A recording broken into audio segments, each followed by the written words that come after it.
Hello, beautiful Her Drive listeners and viewers. Welcome to the Her Drive podcast. This is a interview series featuring women of the world discussing so many different topics, most of them having to do with growth and personal development. And what I love so much about all of the guests that come on the show is that they really have walked a path of transformation, and many are using what they've gained in those moments to give back and help others on their journey and their drive through life. So today's guest, Diamond Drip, is an energy alignment coach, and I'm really excited to dive into the story here. And welcome to the show, Diamond. Thank you so much for having me. I am excited to be here with you. We energetically blessed this call, and I'm just here for it. Yeah, and I'm loving your infinity symbol necklace. Thank you. It has my name and my daughter's name and birth date on there. So That's beautiful. You remember back when we were little, I don't know if your parents had this or your mom, but the birthstone rings or birthstone necklaces of all the children. I feel like your necklace is a more fun way of doing that and connecting the two of you. Yeah. Oh, I think something happened with your audio. I wanted to get her footprint somewhere, like on a shirt or maybe even a tattoo, but then her foot got too big, and I was like, that's going to take a really long time. So That's yeah. Well, I love the necklace. It's all great. thank So you. what is an energy alignment coach? Absolutely. So, what I do is I look at an individual's unique energetic blueprint. We all have one.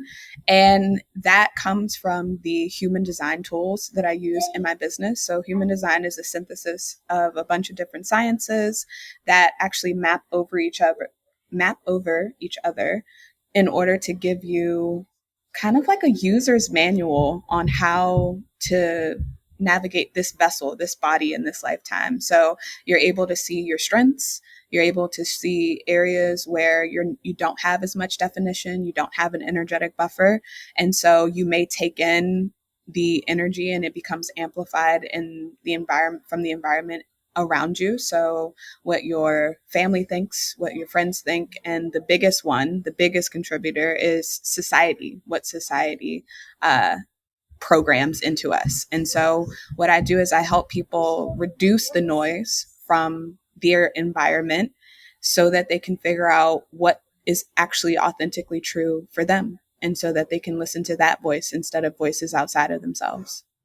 I think that's so beautiful, and I'm very vaguely familiar with human design. And I can envision like what the design of, when you get your reading or whatever and it tells you what you are. And I know I'm a generator, but for those who aren't familiar at all, like, can you dive into the specifics of this? I know you kind of described where it comes from, but and maybe what different types of, I don't know if they call them personalities or whatever it is, how you express in a little more detail. For sure. And I love that you said that you're a generator. I'm a generator also. so so 70% of the people who pull their chart, they're going to be generators. So there are energy types, which I used to get kind of uptight when people called them personalities, but at the end of the day, they are different personality traits associated with different energy types. And so even when they're compared to like DISC or Myers-Briggs or things like that, I recognize that those are personality tests as well. And this is another kind of deeper facet of that.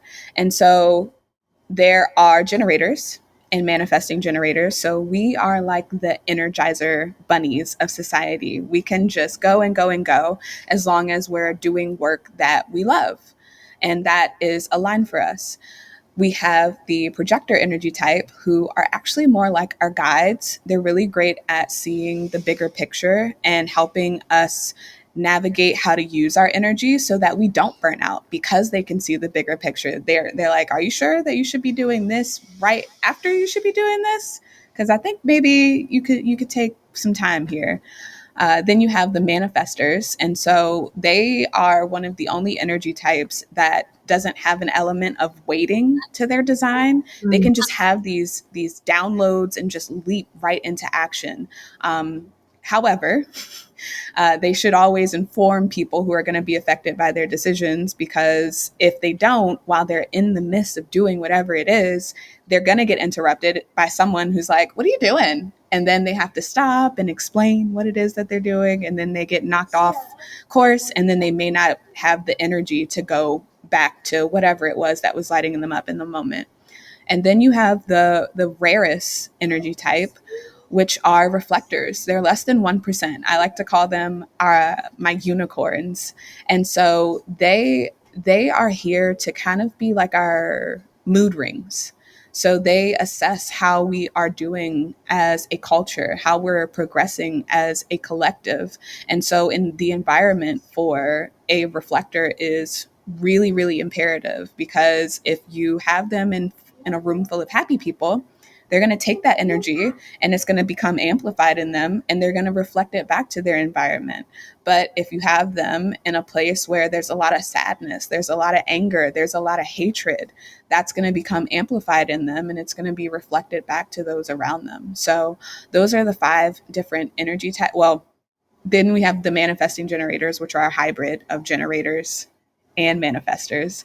And those guys, they're in quantum human design, they're called time benders, because they have the gift of efficiency, because they have definition in their chart, which allows them, they still have to wait to respond as generators do, but they can move into action more quickly. They can look at a generator's list of like 1 through 10 steps, and they can be like, okay, 3 is more of a suggestion. We can do without 7 or 8. And they're able to really hone in on the efficiency that way. Okay, that's an amazing breakdown. I appreciate that so much. And you had mentioned like DISC and Myers Briggs, and I've done both of those and several others. Everything kind of lands for me, even like astronomy lands. And I'm just so curious, like how human design was developed and why it's more effective than any of the others. And is it similar to Enneagram at all, or it's just totally different? So I have heard about Enneagrams. I never actually made my way to taking one, because I learned that they're like 147 questions long, and I was like, Mhm. oh my gosh. um, so I guess that leads into the difference there. So human design, you simply need your time of birth, place of birth, and date of birth in order to pull this chart, which gives you so much intricate information about yourself. And it comes from your personality side, so the things that you're conscious of, as well as your unconscious side. So these are things that are kind of in your aura that you maybe aren't as aware of, but other people notice it in you. And so where it differs from like a DISC or Myers-Briggs or Clifton Strengths, those take a look at the person after the trauma has already happened. So you can take a DISC assessment and then 6 months later take another one and the answers be completely different.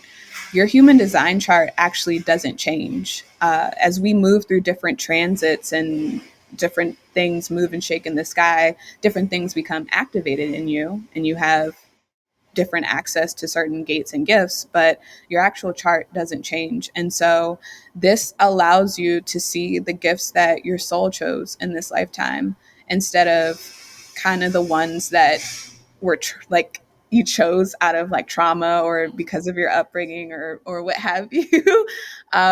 So that's really the main difference. There aren't as many questions. There are really just those 3 that are important. And even when it comes to astrology and astronomy, because it those are some of the sciences that it pulls from, horoscopes give you a lot of generalization. So it may sometimes feel like when you're reading your horoscope, like, yeah, this totally fits. And then there may be some other things where it's like, I don't really think that that's what's happening here. But human design is the science of individuation. So it looks at the nuances, the gates, the definition that you have, because all of that stuff gets taken into account into whatever reading that you may get from human design. That's so interesting to me, and thank you for that, the breakdown. So walk me through what it's like for someone to work with you and utilizing this beautiful tool. Absolutely. So, the first thing that I always encourage people to do is pull their free chart on my website so that they can, like you said, look at the chart, look at all of its glory, look at all of the different arrows and the different planets and all of the colors and things that make up them. Because I love that moment when I pull someone's chart for the first time and I see like what makes them different on an energetic level. From there, they can either buy a report, which is at the bottom of them pulling their chart, or I strongly encourage them to book a reading with me. The reading that I most often do is the Understand and Master Your Energy reading, where they can learn what they're here to do in this lifetime, what they're here to learn, what deeply fulfills them, and what their purpose is. So many of us, we kind of think we know what we're here to do, or we have a feeling. Some of us have no idea what we're here to do. And so it can be really validating to understand how some of the gifts that you maybe thought were a part of what you're here to do in this lifetime actually are what you're here to do, and start to learn how to bring those into your life more, how to build a brand around this, whether you're going into business for yourself or you're just showing up better on social media because you're highlighting the things that highlight you.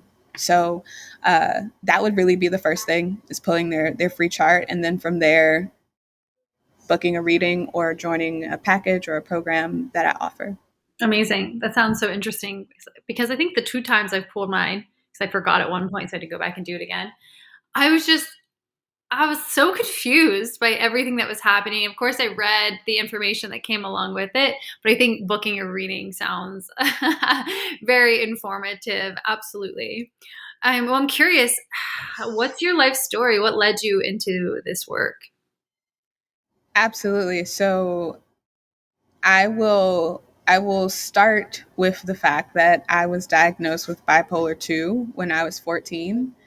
And the following year, after many hospitalizations and things like that, therapy, I was actually removed from my mom's care due to child abuse and neglect. And so that really highlights how the emotional wave part of what I read in my human design chart, it really resonated with me, because even just the bipolar 2 disorder diagnosis, that's disempowering. But learning that you have emotional authority in human design is empowering.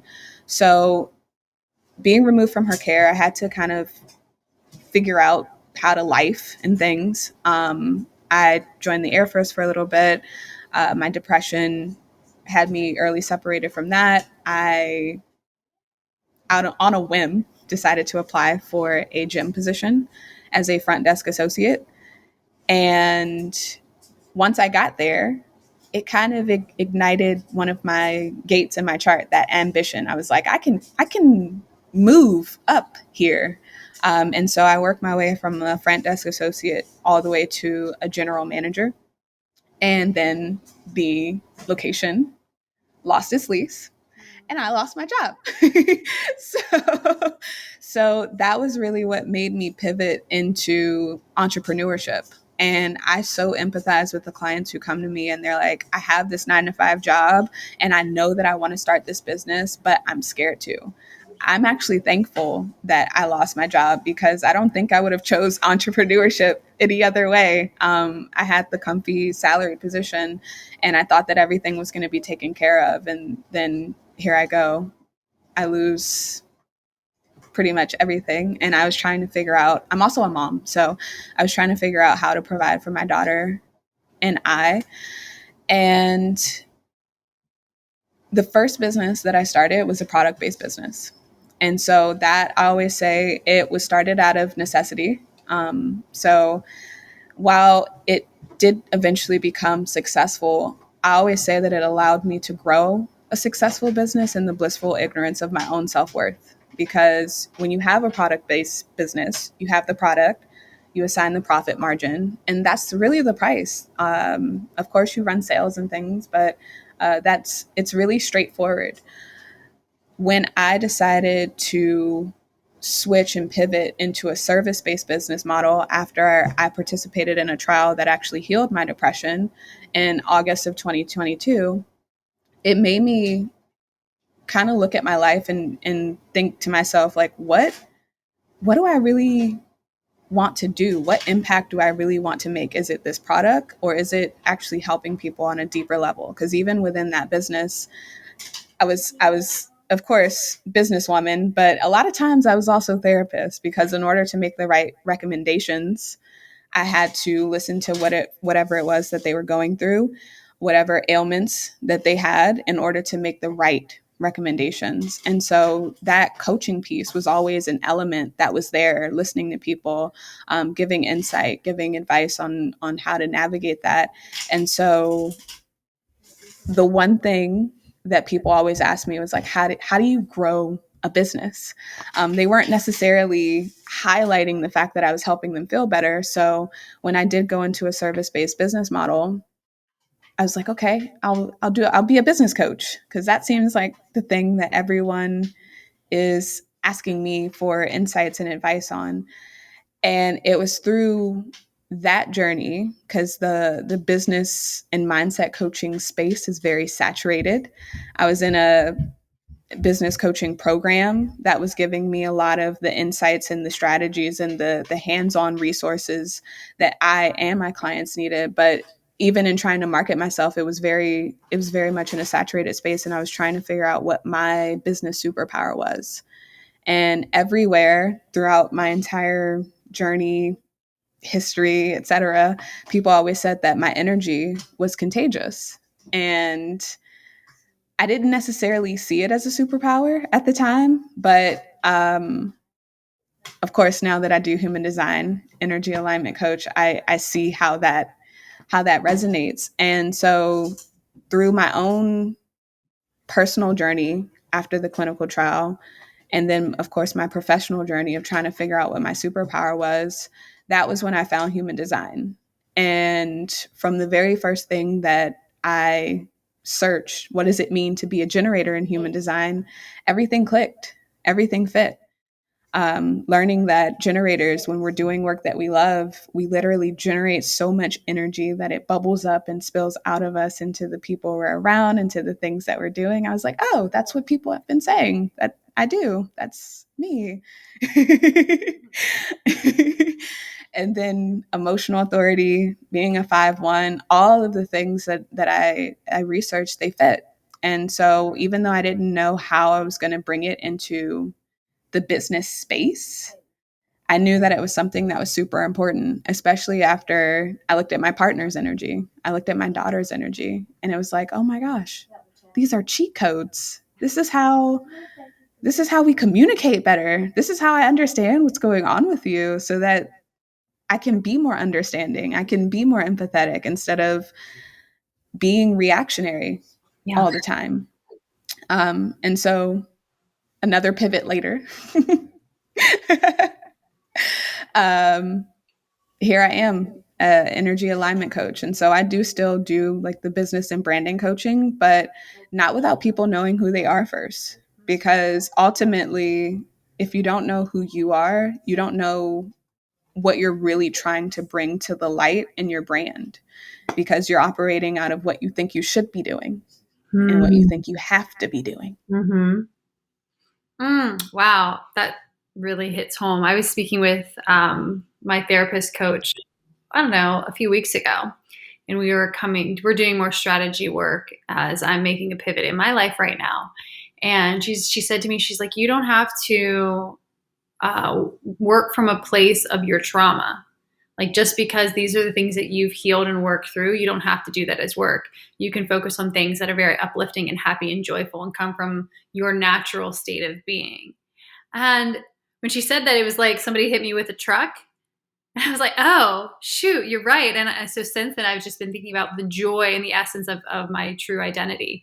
So I'm curious to do a reading with you and see what comes up. So, I'm curious now too. yeah, yeah, for sure.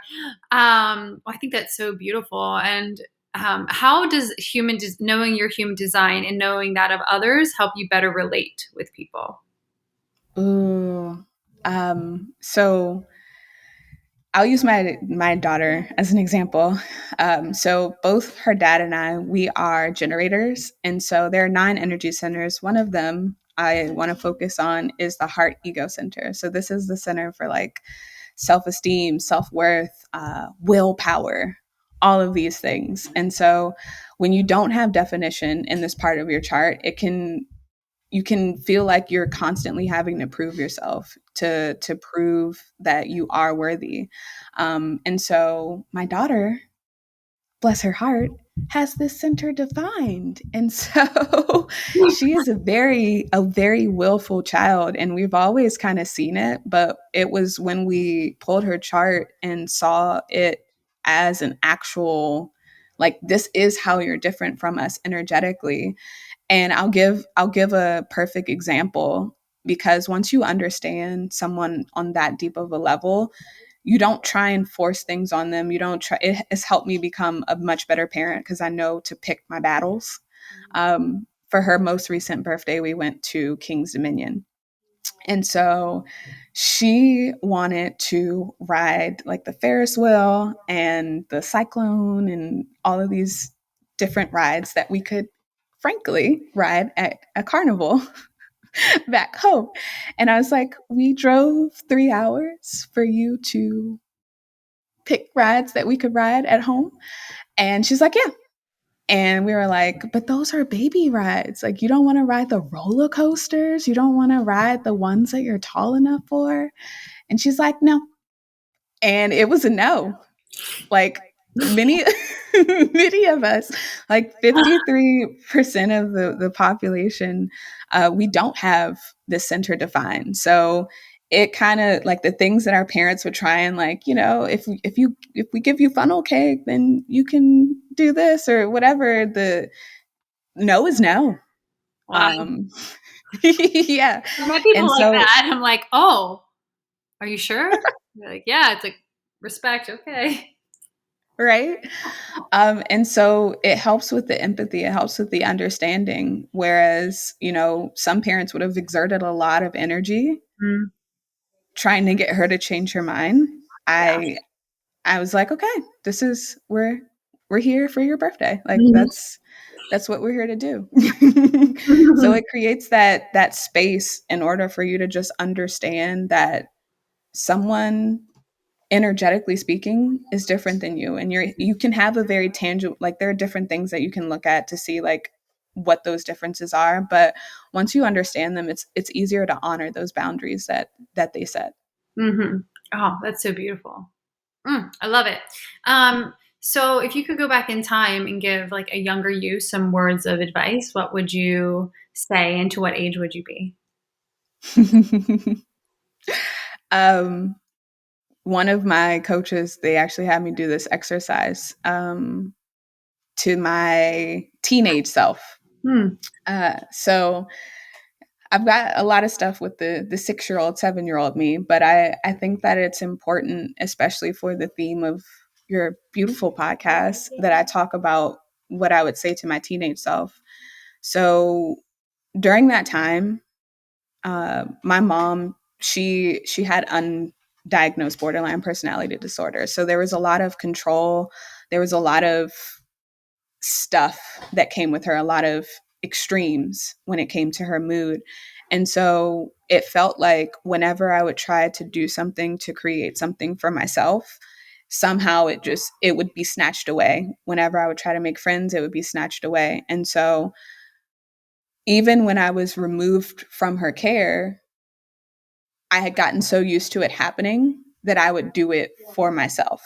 And so what I would say to her is that it does get better. The control, you can take back control. Like, it does come back. And what I would say to her is to not be afraid of success. So many of us, we think that we're afraid of failing. We think that we're afraid of, what happens if it doesn't work out. But some of us are afraid of what's on the other side of success because we think that people are going to want more from us. We think that somehow it's going to be taken away from us. And so, what I would say to her is, it does get better, especially if you let it. Some of us, where it's hard for us to let it be that easy. Like, I can only imagine what you're going through in your transition right now, where it's like, if don't teach from the trauma, teach from what brings you joy. And it's like, but that's not what they say we should do.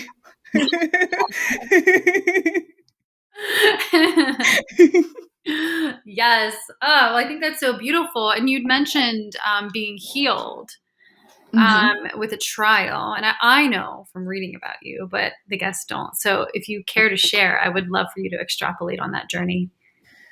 Yeah. So, as I mentioned, I have bipolar 2 diagnosis. And so, the difference there from people with bipolar 1 versus bipolar 2, people with bipolar 1, they have these extreme highs, um, and kind of little lows. Like, they go into these divots, and then of course they have their baseline. People with bipolar 2, we have extreme lows, and then we have what's called hypomania, which is like we come up and that's where we feel like, things are on top of the world. It was so scary actually, because I stayed away from Reddit because I was like, I don't that just seems like a Wikipedia situation. Like, people can just put whatever they want. Like, but I was on Reddit, and to see people during that time who were trying to trigger their hypomania because they just wanted a relief from their depression because they were so low. They wanted to feel like they were on top of the world. They wanted to feel like they didn't need sleep. They wanted the energy to do things just to get away from the depression. And so I remember resonating with that because I had been there. And so the trial, it looked at the efficacy of psilocybin, which is the active component in magic mushrooms, in individuals who had treatment resistant bipolar 2 depression. And so there's a lot of science now around how it can help depression, how it can help anxiety, PTSD, um, a lot of different diagnosis. And I say that that trial healed my depression. And I honestly can stand behind that because the things and the energy that I would experience from those really depressive lows, they don't hold. Like, I always say, it's kind of like a dark cloud that was following me for over 10 years. And what the trial did was it made it so that the sun could shine, so that I could actually feel the sunshine on my face, so that I could actually hit the level of happiness, because it seemed so distant that I didn't know what that really felt like. Um, and so what the trial did it helped remove that cloud. I always joke about the time that I danced in the shower for the first time in my life. Oh, honey. Right? And I was like, oh, this must be what happy people do. Like, this is nice. Oh, yeah. Oh my God. Oh, my heart just like, mm, Yeah. wow. Even Congratulations. thank you. But that was 2 years ago. It's crazy. It's crazy to think that it was 2 years ago. I remember uh, I saw it coming up on my calendar, and I was like, oh, there's nothing on this day. Beautiful. I'm going to block it off. And I think I'm going to continue to do that and just, take that day to reflect on, kicking depression's butt a little bit. Yeah, absolutely. Oh, that's amazing. And oh gosh, there was something you said that I wanted to address, but now hmm. Oh, you had said that people were trying to trigger the hypomania. I've never heard Hmm. about this before. So there's an awareness that they're within that depressed state. So then what are some of the ways that a person could trigger themselves to be the opposite? That's what the thread, that was what the thread was about. And so Many of the responses were speaking about how unsuccessful they were because it's an imbalance.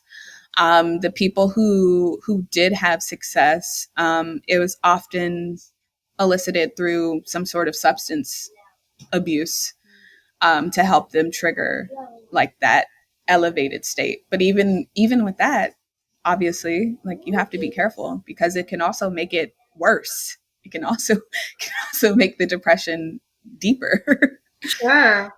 Wow, Yeah. wow, wow, wow, wow. Well, I think it's great that you had the boldness to try do a trial.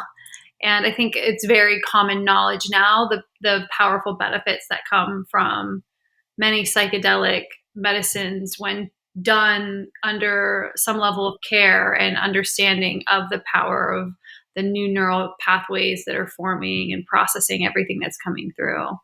Yeah. So I love that Set and setting are everything. for Yeah. I sure. always say that that trial showed me everything that I was doing wrong recreationally with psilocybin because I had tried microdosing before. I was never brave enough to do a hero dose experience, which is like 5 grams or more. But the times that I would come close, like 3 grams or what have you, there was no integration Mm, afterwards. Like I would get all my work done during the day and I'd be like, oh, okay, let's have an experience. And then after it was done, I would go to sleep at night. There was like no journaling. There was no, like I said, there's no integration. I didn't talk about it. I didn't talk it through. mhm. So the trial showed me everything that I was doing wrong Yeah. and how to do it the right way. I love that. And I love that you bring up the point of integration, right? Um, if that to me is the secret sauce to it. Because if not, I wouldn't say that people aren't intentional with their trying to heal, but I feel like you're almost just chasing a psychedelic experience or an experience rather than actual healing. It's almost like when you read a self help book, which I used to read self help, self development books like a decade ago, but I wouldn't really journal or do the exercises like they told you to. I would just read it. I'm like, okay, I'll do them at another point. And I never did. It wasn't until I was like, little Cece girl, like sit down and do the questions, like answer them, feel into it, that I started to actually see the effectiveness of these books. And I think the same goes for pretty much anything, you got to do the work. Hmm. Absolutely. And that was one of my fears, like looking back at it. Because before I went into the business coaching space, because that was what everyone was asking me about, I actually wanted to do a form of life coaching because that was the only language that I had around what that kind of coaching was. But I was like, I can't, one, if the other person doesn't do the work, they're not going to get the results. And then obviously, I can't, especially having suffered from depression for such a long time, I was like, I can't guarantee that they'll feel better at the end of whatever this is. And I guess technically it's a self-help book. It's interesting that you talk about the self-help books because I just finished reading Come As You Are, which is by Emily, I forget her last name, and it's all about taking back your sexuality. And it's all about taking back your sexuality. And she has another book that she wrote with her sister called Burnout. And it's all about closing the stress response cycle, closing the stress response loop. And it's a bunch of exercises. And the first time I started listening to it, I was in the car and I caught myself saying exactly what you said. Like, oh, okay, I'll just like listen to the chapters and then I'll go back. And then I was like, when have you ever actually gone back? And I stopped it right there. And I'm happy to say I actually did do the exercises this past Saturday for the first chapter. And I plan to really like make an intentional space whenever I listen to whatever it is that I'm listening to in the audiobook, that I actually sit down and do whatever the exercises are, because you're right, the doing the work is so important. Having the knowledge is great, but doing the work is super important. Right. Yeah. It's like you can intellectualize things, like we can intellectualize our emotions, but it's not until you embody it, whether you embody your emotions or you embody the practice, that the change comes through.